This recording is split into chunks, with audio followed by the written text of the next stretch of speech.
I'd like to welcome everyone to our webinar with Fertiberia. Today we're going to go and dive into reducing Scope 3 emissions in the agri-food sector. We're particularly going to look into investing in high-tech, low-carbon fertilizers.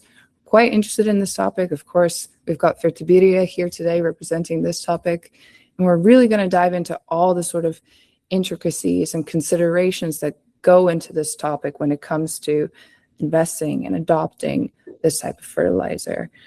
We're going to look at different types of chain of custody models, what kind of reporting bodies are out there, and what kind of decisions you need to, and factors you need to keep in mind when you go about making these decisions. Now, I'd like to quickly introduce our two speakers that you see here today. We've got Guillermo Pérez-Medina, who is the Director of Foreign Markets at Fertiberia, and we've got Rutger from Proba, who is our co-founder. I'm also from Proba, and my name is Erna. Now, I would also like to invite everyone to feel free and absolutely take the opportunity to ask their questions throughout the entire webinar. As you can see on this slide, this is how you can find the Q&A section in this Google Meet webinar. We will have about 10-15 minutes towards the end of the webinar to answer all of your questions. And also, while we were collecting all the registrants for this webinar, we did have some really cool questions come up, which I have handpicked. And we'll try and get to those once we're there.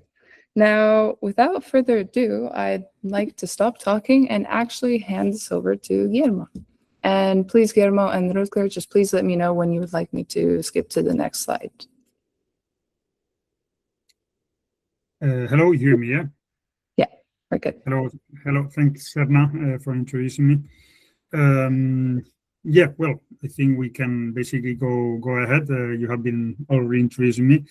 So, if just as a brief introduction for people that does not know Fertiberia, Fertiberia has been 60 years. I mean, we can consider Fertiberia from the perspective of 60 years already being partnering with farmers, agro dealers, and of course, on top of that, major agri-food dealers, or leaders, or also beverage firms. Basically partnering with them to tackle a challenge that is more than ever relevant today. Basically focus on delivering higher productivity, superior quality, and in a more responsible way of production. Since 1962, our mission has been clear: maximize crop yields through efficient, high impact plant nutrition solutions, combining agronomic expertise, industrial capacity, and continuous innovation, as we will be briefly explaining right now. So yeah, basically this is the introduction, and we like to say that the bone of Fertiberia is based on in 4 pillars. Okay, leadership being the first of them. Fertiberia is the leading company in the fertilizer market in Spain and Portugal. But really importantly, also having to mention that there is really a key player in the European scene when we speak about fertilizer market. On top of that, of course, we produce and we sell fertilizers in more than 80 countries all around the world, and that has that history has allowed us to understand. We believe that has allowed us to understand the real needs of farmers.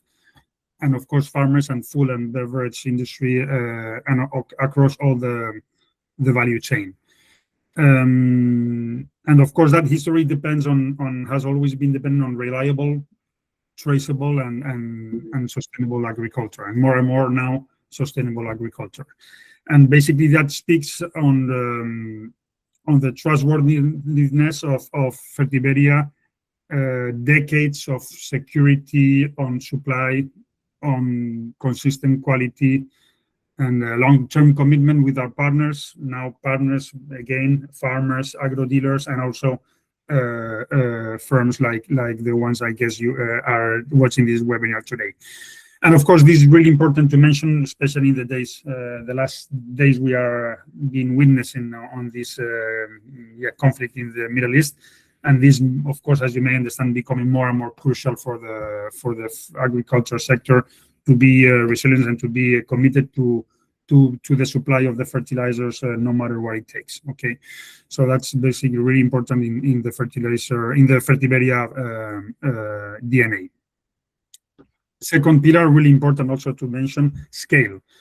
This trust we have been speaking about is underpinned by, of course, as you may imagine, by a robust industrial capacity. I'm not going to go into details, but briefly explaining 7 million tons yearly production capacity in Fertiberia, on raw materials, intermediate products, and final products. More than 1,700 employees across 6 countries in Europe, and 15 production centers in Europe. My laptop died.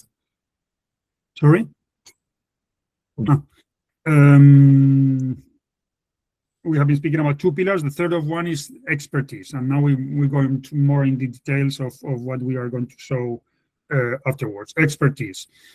We like to say that our unique value lies on the combinations of agriculture, industry, of course, but more and more important, R&D. Okay, and we, having said so, we like to say that we don't supply and we don't supply fertilizer. We like to say we developed solutions tailored to specific crops, markets, soil conditions, and different production models, depending on where we deliver the fertilizer we supply, and of course, more and more helping to optimize resources, reducing losses, and improve, of course, nutritional efficiency.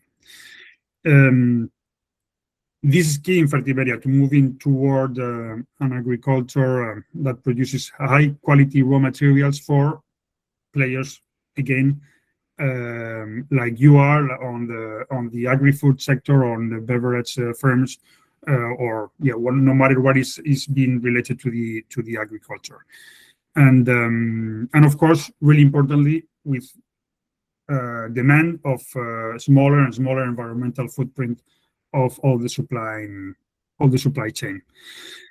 And the fourth pillar we usually are based on is innovation and sustainability.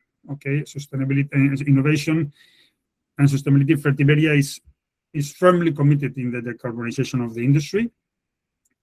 Has been in our DNA for quite a few years already.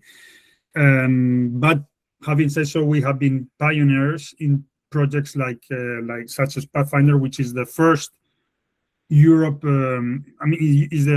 first large-scale hydrogen-based ammonia production plant in Spain, and we have already committed to achieving net zero by 2035. And this is not a project, by the way. This is an existing plant, already working for 2 years, I believe, already producing, already delivering products, delivering products to farmers, to food or beverage firms with different crops and different markets and different regions and different climate environments. So this is already a project being working and step by step growing. That's I believe it's important to say.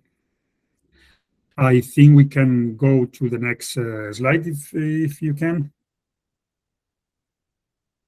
Okay. But we like to say also that what truly sets us apart, Fertiberia, from the other industries related to this business, is our in-depth knowledge of the soil. And why is that? This is because an existing service Fertiberia provides to their clients in some of the markets, that is basically dealt with the soil analysis of each of the farms. We supply our products. With this soil analysis, we gather all the information, and that allows us to provide to each of our clients the best fertilizer package or fertilizer program. I'm sorry, that we are thinking about, that we can think about based on our database. This database exists from 30 years ago, from 30 years. I'm sorry. And it's not only related to the soil analysis, also to leaf and water analysis. And so, as you may imagine, this database is the biggest one in the Southern Europe, and that allows us not only to provide a better fertilization program to our farmers, but also allows us to further develop solutions, raw materials, different kind of products or technologies that we believe can better match what is the evolution of the scenarios the agriculture is experiencing in the last years. So this is very important for Fertiberia. And so with this database, we better understand how crops. I'm sorry. This.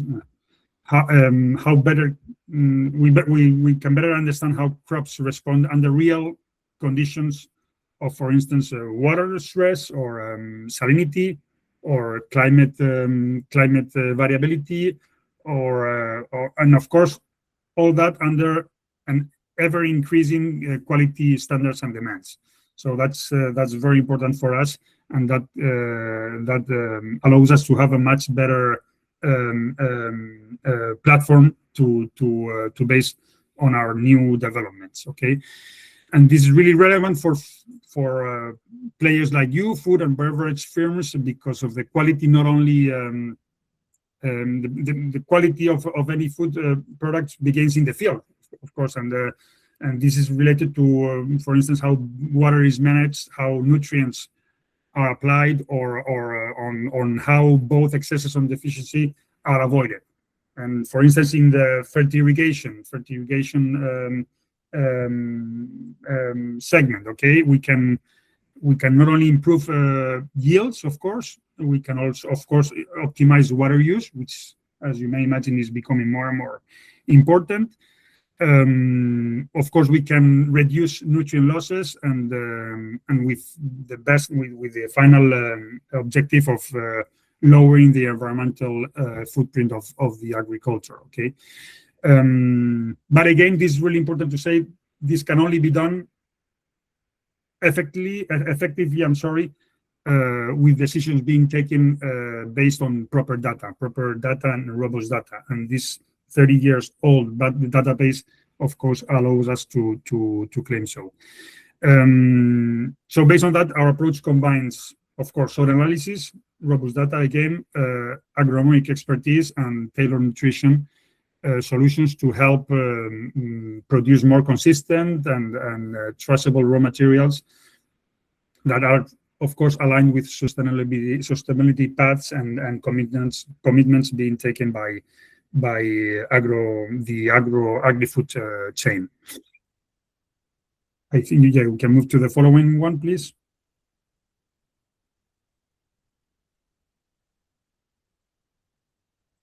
I'm sorry, I'm blocked here. No, hold on. Okay, I think, can you go to the previous? Yeah. I'm sorry, I think we moved to the previous, this one. Yeah, this one. Okay. So here, as we have been speaking about experience, soil knowledge and leadership, and this is basically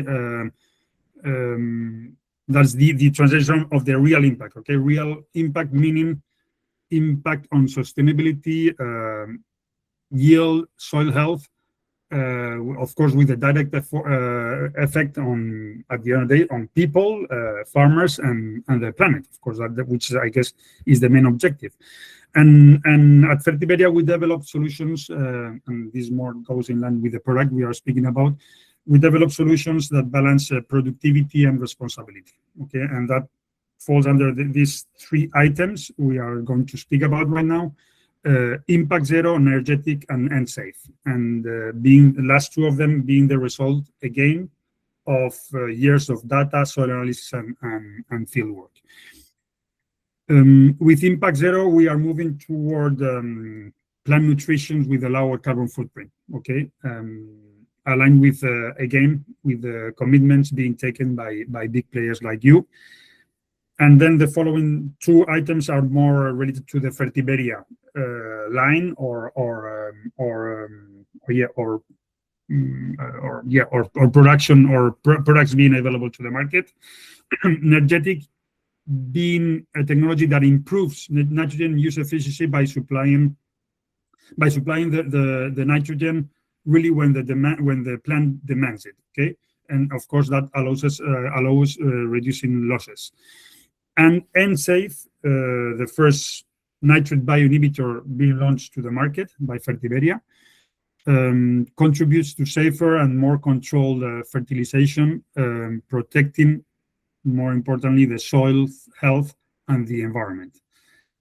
We believe that caring for the soil, maintaining the soil health today means securing the future of food for tomorrow, for the future. So this is you will be hearing from me more and more this kind of concept, soil health and keeping the protecting the soil.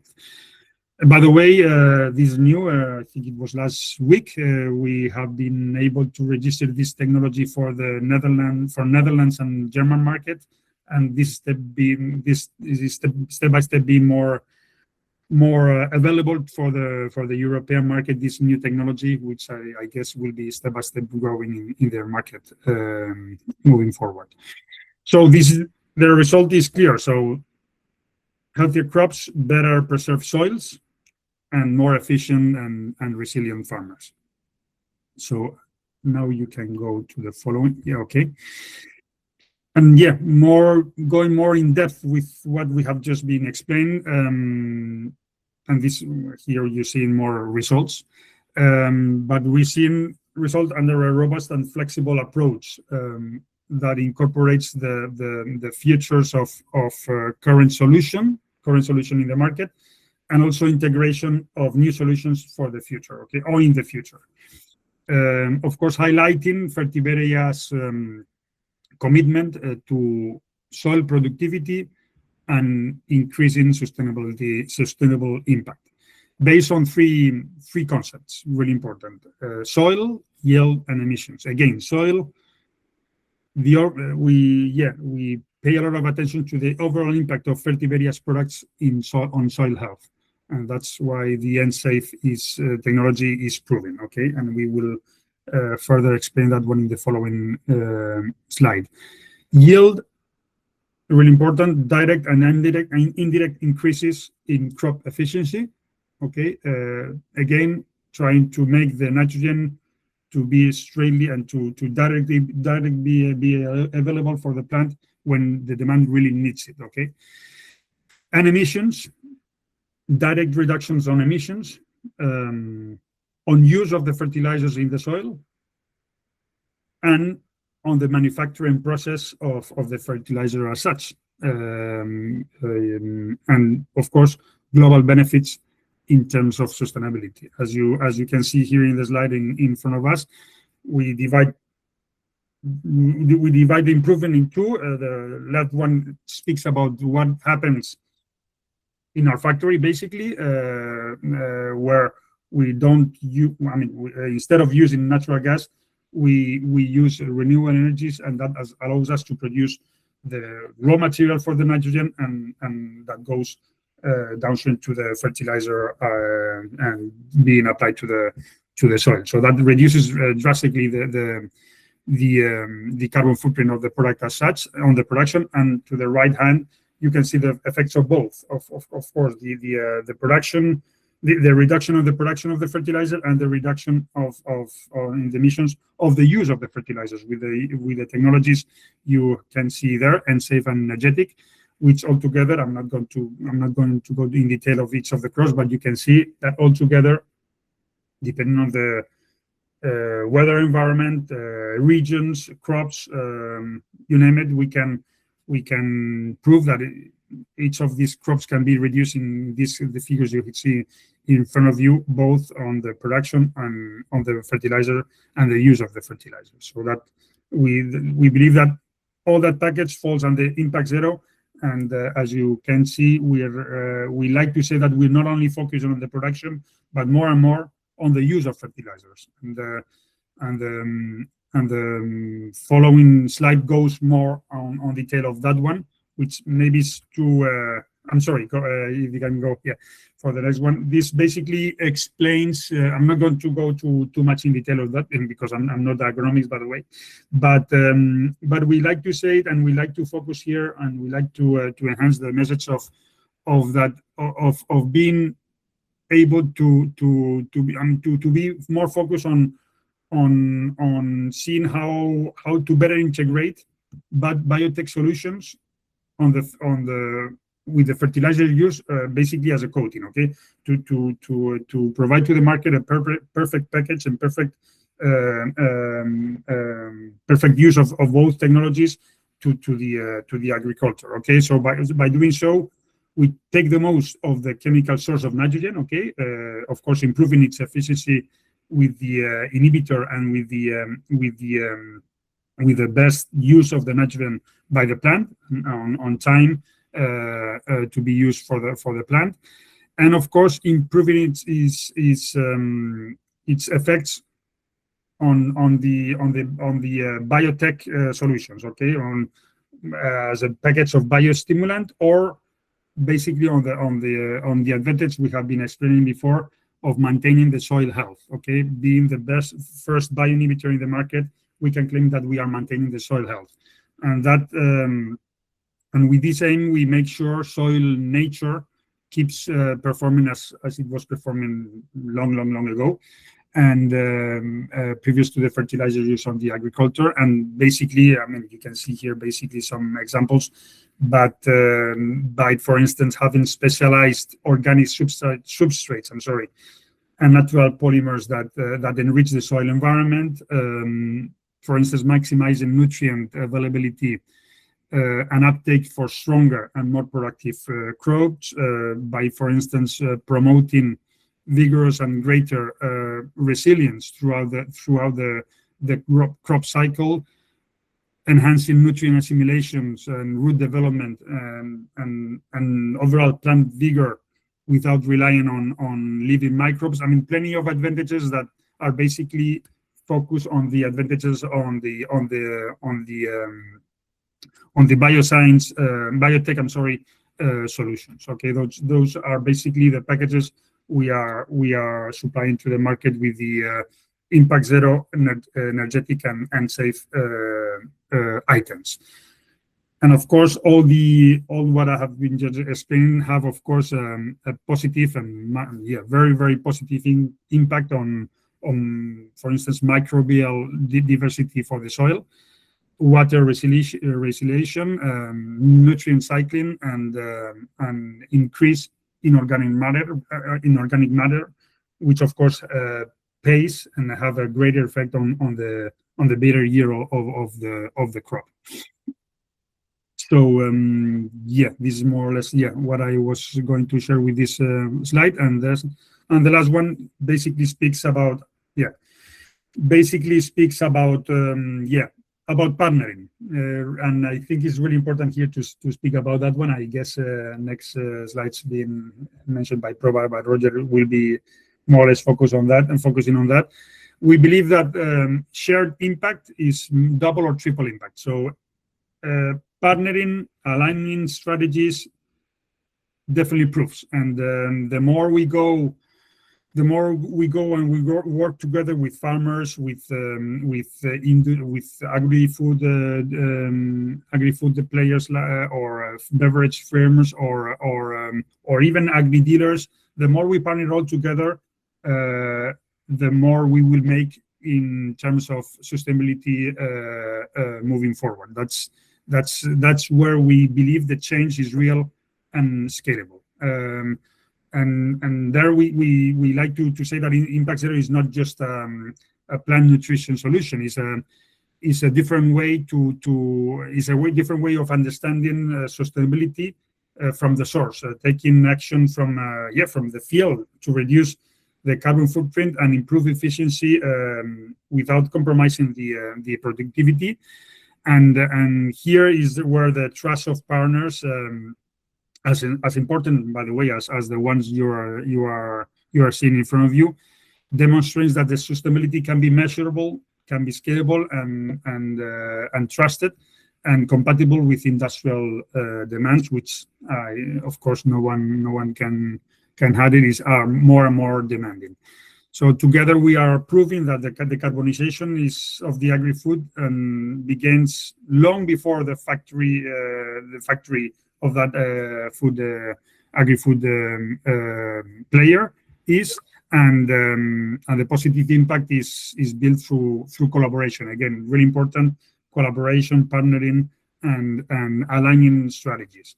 And of course, Fertiberia commitment is to continue innovating alongside players like you, and to move toward a more efficient, more responsible, and future ready for agri-food model being, of course, with a really strong commitment on sustainability. And I guess this is all from my side. I think, well, I didn't go too long. Yeah. That's great. No, thank you so much, Guillermo. Also, I will share the slide with everyone later, so you can also scan the QR code here. But now I'd really like to hand it over to Rutger to introduce Proba. Thanks, Erna, and thanks, Guillermo. It's, we work together, but it's really, really nice what you guys are doing, both on the production emissions and the in-field emissions, and combined in one product. Maybe for the people who do not know Proba or know me, hi, I'm Rutger, working at Proba.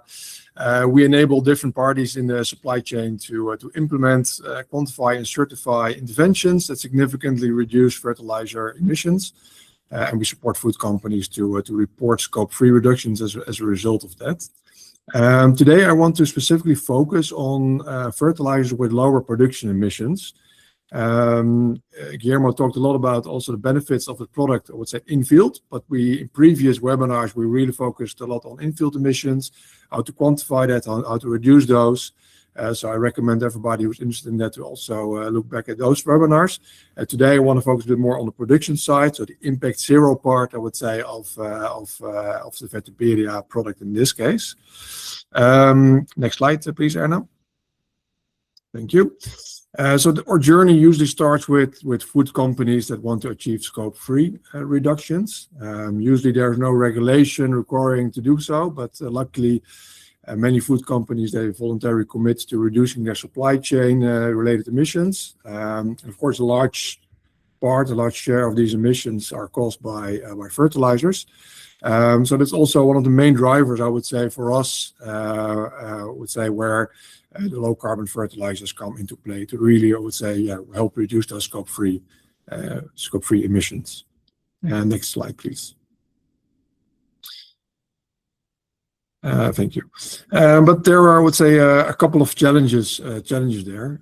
So maybe to start with, on the left side, the farmer and adoption of low carbon fertilizers by farmers.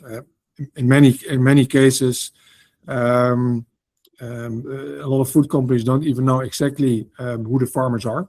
Sometimes not even know which farmers are exactly producing the crops that are being sourced by those food companies. And if you do, it's also complex to, I would say, to motivate the farmer to adopt. Of course, Guillermo shared a lot of advantages of their product, but if you really zoom into, I would say, low carbon emission products with lower production emissions, there is no direct benefit for the farmer there. To get them adopt, I would say there are incentives needed to get them there. And the other, I would say, challenge is more on the logistical side. The fertilizer supply chain is quite complex. There are producers, there are distributors, there are retailers. It's a very large, sometimes slow supply chain. with a lot of, I would say, mismatch between demand and supply. So products like the ones in Fertiberia, they're not available everywhere. They're available in relatively small scale. So telling your farmer go buy that product is not always that simple. And also the traceability is quite low throughout the supply chain to understand where, I would say, the fertilizer products end up being used.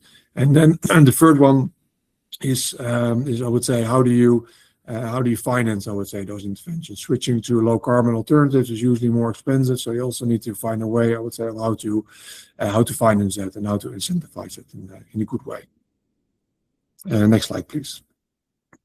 So it's not simple, and getting your farmers to use a low carbon fertilizer alternative is not always easy to do. But that's also where I would say the chain of custody models come in. And maybe for people, next slide, please, who are not familiar that much with chain of custody models, but I think typically what you see on the left-hand side, physical segregation is really, I would say, where you're able to follow a product all the way through the value chain, from the producer of the fertilizer all the way up to the farmer actually using that fertilizer, and then all the way up from that crop being grown to the food company. So that's, I would say, the optimal model, which is applied in order to reduce emissions. But as said, that is not always possible. So we typically say from left to right, I would say, is your preference. You on the left-hand side, I would say, is the most preferred route, but not always possible. So we try to understand what is feasible, and also describe why things sometimes are not feasible and why you need to rely on chain of custody models. For instance, mass balancing, where you are, I would say, still able to deliver the product to your farmers, but maybe you're mixing it with other, I would say, conventional type of fertilizers, or you're going for supply shed models where you're able to deliver to farmers, I would say, that grow similar crops, but maybe not specifically your farmers, or you're able to supply it at least in the region where your farmers are sourcing the fertilizer from, but you're not 100% sure that it's your farmer that's actually using that fertilizer. And then all the way to the right, you have the more, I would say, classic book and claim models that you, for instance, see in, I would say, in the aviation industry, where you really have book and claim and there is no connection anymore between the physical product and I would say that the product that is used by the farmer. It's probably fair to say that we as Proba, we operate more on, I would say, the left-hand side, the first three scenarios, where there's some form of traceability desired, because that's usually, I would say, needed in order to help reduce scope 3 emissions, at least in, I would say, the food supply chain. Next slide, please. So what is, I would say, what are those reporting requirements? That's typically a question that we get asked a lot, like what is required? What kind of, I would say, chain of custody models are okay and what is not? That's very difficult to answer, unfortunately. There are a lot of different, I would say, bodies that set the rules. Usually voluntary rules, not always voluntary, but in many cases those are rules set by different bodies, like Greenhouse Gas Protocol, SBTi, AIM platform, and Value Change Initiative. And these rules differ also because I would say they come sequential to each other, but also these rules are open to interpretation, and also not always everybody is, I would say, agreed on how the rules should be interpreted. So what you see is that different companies interpret and use the rules in different ways. So we always start with, I would say, the actual requirements from the reporting company, so usually the food company, and really try to understand what are their boundaries, what are their internal guidelines on what is, I would say, what is allowed under scope 3 reporting, under scope 3 reductions. And it varies from company to company. Next slide, please, Anna. No, thanks. But typically, I would say, well, we say, and I think that's a generally accepted model, is the more traceability, the better. So wherever possible, really try to prove with a goal all the way to farm level tracing. So if it's possible to get Guillermo's product, Fertiberia's product, delivered at the specific farmers that are growing a crop of a food company, we would do so, and we also believe you would have to do so. But that's not always possible. So then you can, I would say, slowly, if not always there, we can slowly rely on more flexible chain of custody models. Ultimately, I would say, ending up on book and claim models, if none of those is possible at all. But typically we don't see that's needed. You can always at least come to regional tracing, for instance. What never changes in all those models is that it's very important that we are able to guarantee that there's no double counting and no double claiming happening. So that's always part of, I would say, the protocol, that if you would use a book and claim model, you need to prove that there's no way that that physical product is also being shipped to a user that can also start claiming the emission reduction. So in, I would say, in practical terms, it needs to be shipped as a conventional gray fertilizer, and then it needs to be absolutely no way that the user of the product knows that it's a low carbon variant. And the other thing that is really important is that if you rely on, I would say, the chain of custody models, that these chain of custody models do not offer, I would say, unfair advantages over a model if you would have a more strict traceability level. So if you would have, for instance, physical segregation. Maybe I can explain it a bit better with a quick example. So let's say the producer, in this case Fertiberia, is located in Spain. And in Spain, the local baseline, so the average production emissions of that specific fertilizer is, let's say, 4, whether it's 4 kilograms of CO2 or whatever, it's 4. And the improved product, in this case, the low carbon product, the impact zero, has, let's say, an emission factor of 1. Then we say, well, in that case, if you're using a book and claim model or a chain of custody model, you're gonna displace fertilizer with a baseline of 4, so therefore your reduction per kilogram of product would be free. If you would now, for instance, I'm working currently on a project in Ukraine. If the baseline there would be 5, and you would, because it would be very difficult to get the fertilizer really shipped to Ukraine because of all kind of logistical challenges, you could not simply say, hey, by using a chain of custody model, I'm gonna reduce my emissions per ton or per kilogram of fertilizer from 5 to 1. In that case, it would go to 2, because what you're doing is you're actually reducing it by 3 in the physical market where the product is distributed. So in that case, we say you can go from 5 to 2 and not lower. So that's a way, I would say, of ensuring that using chain of custody models can never, I would say, lead to unfair advantages over the other. Next slide, please. And ultimately, based on, I would say, the chain of custody model chosen, and I would say the traceability that is possible here, it's up to the reporting company to decide on how they can use those certified emission reductions, whether it's a scope 3 emission factor substitution or a subtraction more on I would say crop level, or if that's all not possible, that will be separately reported from the scope 1, 2, and 3. So more as a beyond value chain mitigation. It's ultimately, that's up to the reporting company. And I know that everybody is asking, yeah, but we recently have the land sector and removal standard out there. So that's giving a lot of indications and a lot of guidance. It does, but also it's not still, I would say, 100% clear on a lot of things. There's, for instance, also a guidebook coming up in next quarter, I would say, to further clarify and provide guidance in there. So those guidelines continuously evolve, and I'm pretty sure that even then there will be room for interpretation.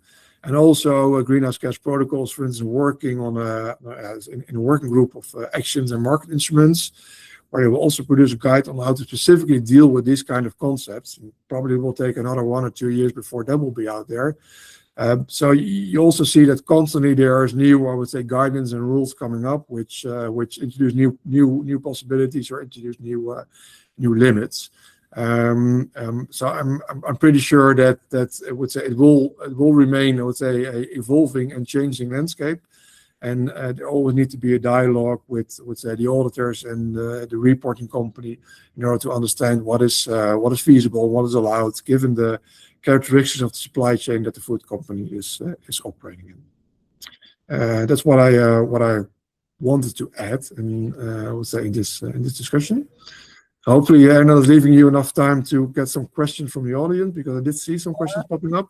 Yeah. We've definitely got some questions popping up. I think we can get to the ones that came in during this webinar a little bit later.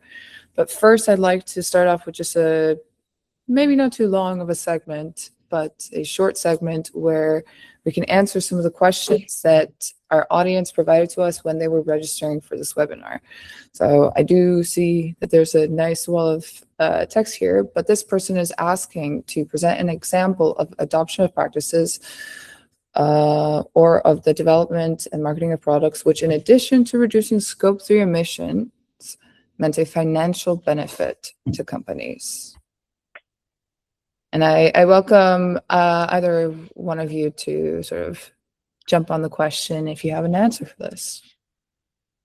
Yeah, I can try. So, and honestly, I think Guillermo already kind of addressed this this question in his presentation. So I started off, I think, my introduction with the fact that usually the low carbon fertilizers don't bring a lot of benefits to the farmer.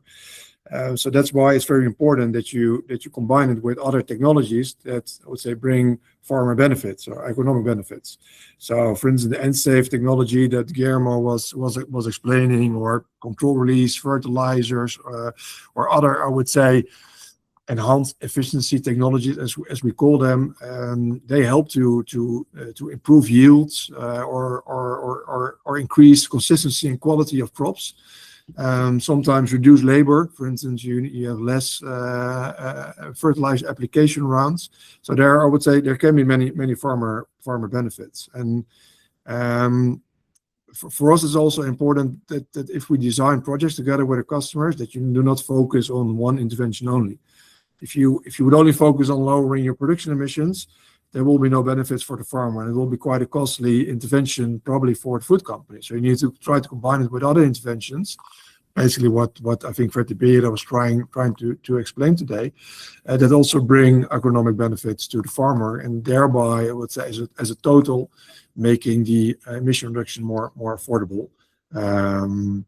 So yeah, I think that's probably trying to address it. Thank you for that. Now, I also have two questions that really have to do with emission reductions and accounting. One of them refers to the supply shed context, and the other one talks about sharing between value chain participants. Any comments?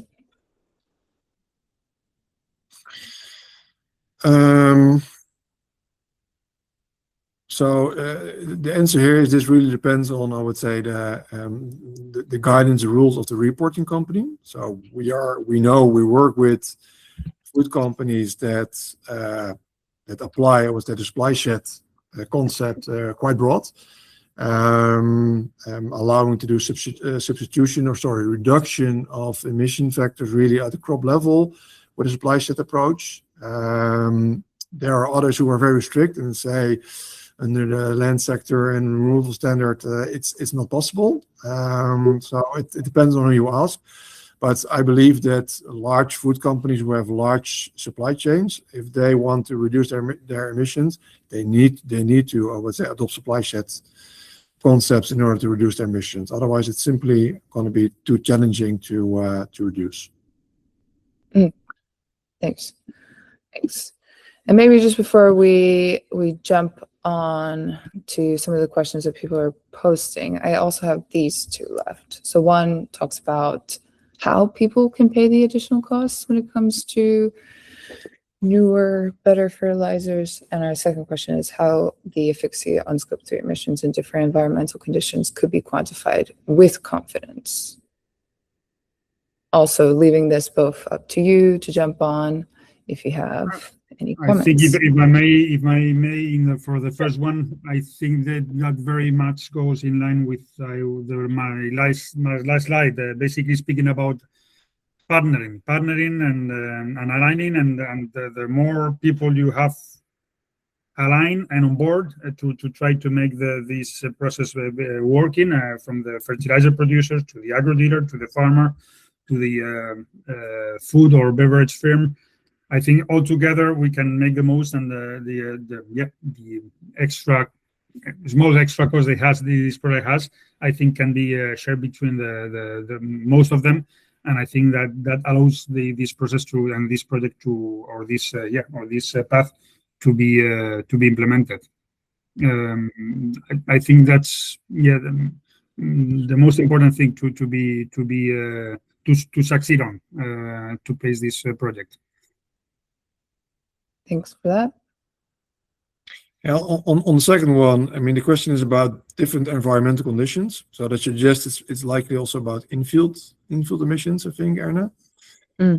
So if it's really about understanding on how you can quantify, I would say the emission reductions in field based on different environmental conditions, probably best to refer to our previous webinar, which is really on that, and specifically the one on inhibitors. If you talk about, I would say, the low carbon part, the low carbon production emissions, yeah, there's not much of a difference on where it is applied. There it's really about understanding, of course, production emissions and understanding the average emissions of I would say conventional fertilizers in the market. What I tried to demonstrate in the example. Good. And one who asked the questions, maybe if I don't interpret it correctly, feel free to raise your hand or provide some additional comment. Yeah, very nice. So thanks for, I hope those questions were all right and maybe not too on the spot, but I'd like to now sort of invite people, if they have questions, to open up their Q&A. Also, please, Rutger and Guillermo, you can also open up the Q&A tab and see which questions sort of resonate with you. But I do have one that I have quite a few, Guillermo, for you, which are dedicated to talking about NSAFE.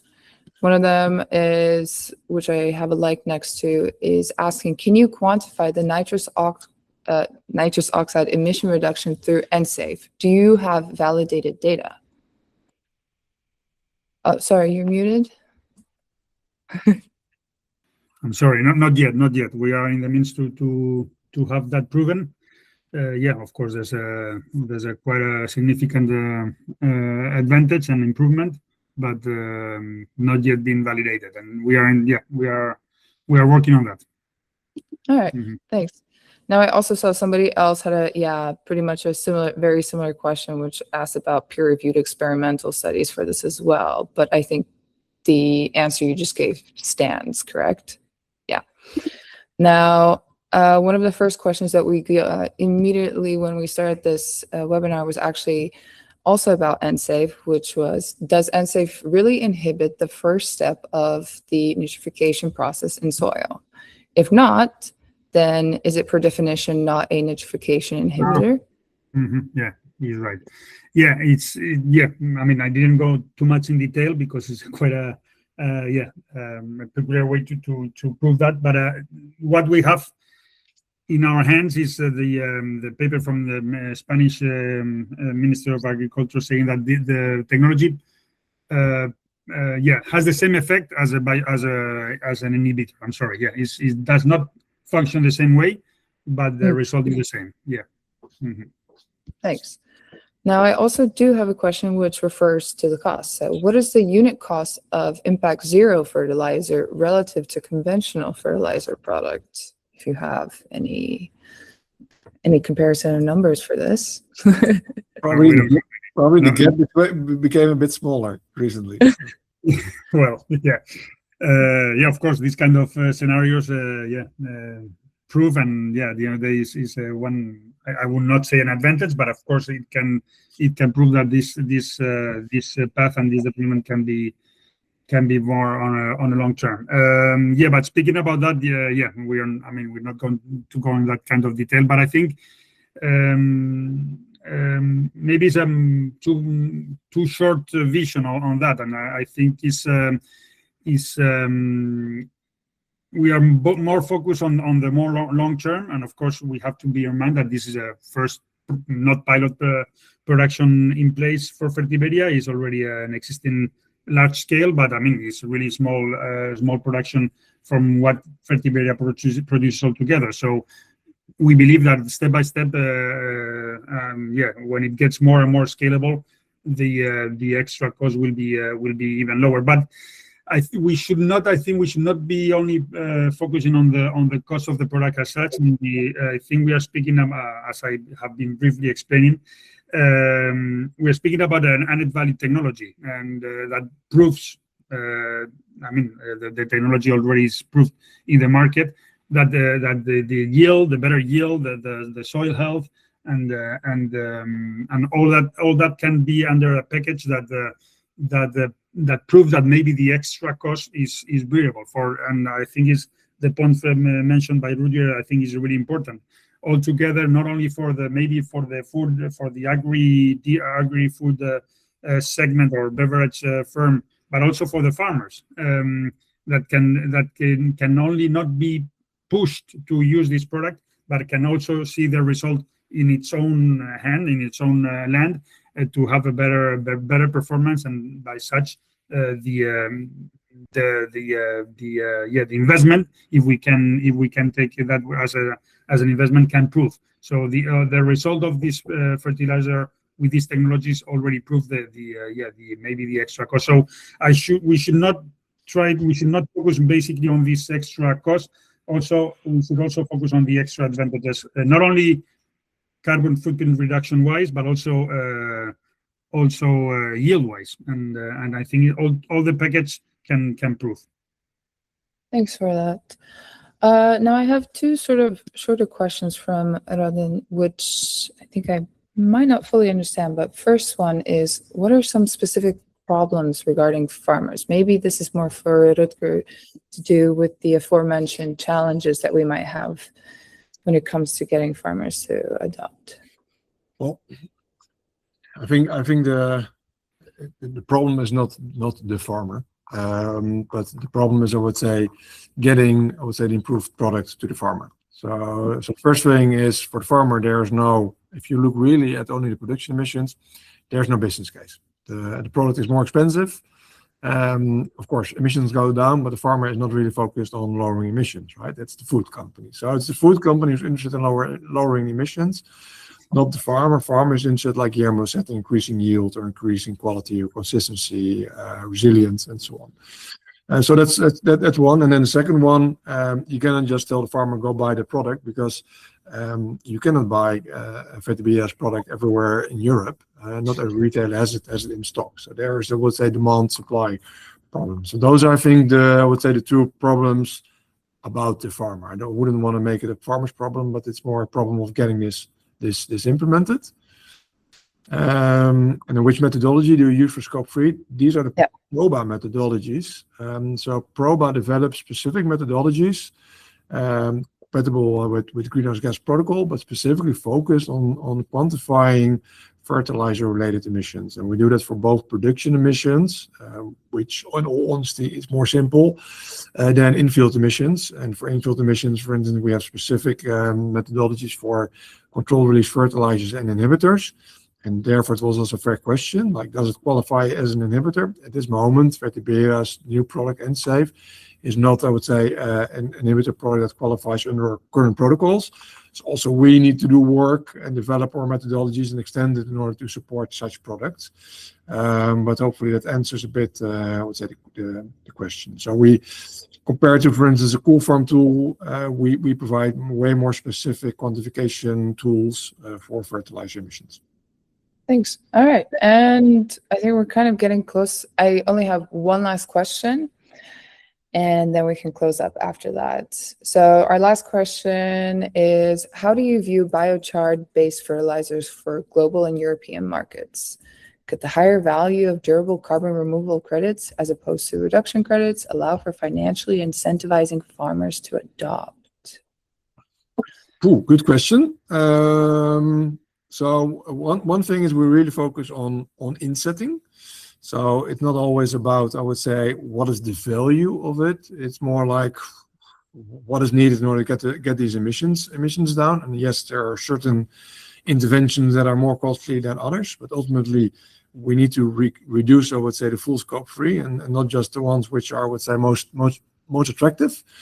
So that's one, and I think they are probably compatible. So we don't see them as either one or the other. We believe biochar-based fertilizers can be very interesting also for not only the greenhouse gas emissions reductions or capturing, Also, for instance, for meeting KPIs like Sustainable Agriculture Initiative, I think Guillermo also addressed a couple: soil quality, water resilience, and so on, biodiversity. So there, I think I would say those solutions really, I would say, add a lot of value. But still, you also need to do something about, I would say, changing the way how you use your chemical fertilizers. And yes, partly they may be replaceable, but not. I don't think they can be fully replaced. So you probably always have a combination of both. Yeah, thanks. All right, I have one last question that just came in as I was saying that we had one more. Okay. But I think this one's a pretty nice one to end on, which is from Leacock, which asks, how sure are you that the methodology or model that you use to quantify the emissions is accurate and will not be challenged by others, as you did mention that some methodologies are open to interpretation? Yeah. So the open to interpretation was not about the methodologies out there. It was more about, I would say, the guidance and rules on, I would say, what you can and cannot claim within your supply chain. So that's not really about, I would say, the numbers. It's a very good question. We constantly, I would say, ask the market, stakeholders, people who are working with us, or competitors, or criticisms, and so on, to constantly provide input and give feedback on those methodologies. So that's a very transparent and open process. But of course, we will also improve. So yeah, we yearly do updates on methodologies. We involve the scientific community. I saw questions from Gregor coming in. Those are very critical people that make sure that any, I would say, potential gap in the methodology will be solved. So the key is, I would say, to get as many, I would say, criticizers in, I would say, involved as possible, and try to address their concerns as much as possible. Yeah, that was great. Okay, I'm sorry. I think I saw one more thing come in, but I'm gonna end it here. So I would like to thank both Guillermo and Rutger for being here today and speaking for us. And I would like to encourage anyone who was sitting here listening or just chiming in a little bit, that if any of this was resonating with you, whether you're interested in Fertiberia's products or what we're helping out with at Proba, I encourage you to reach out. And on that note, we're done. Thanks for showing up. And everyone will get their recordings and transcripts later. But thanks again for taking the time out of your day to listen in and ask your questions. So thanks. Thank you. Thank you.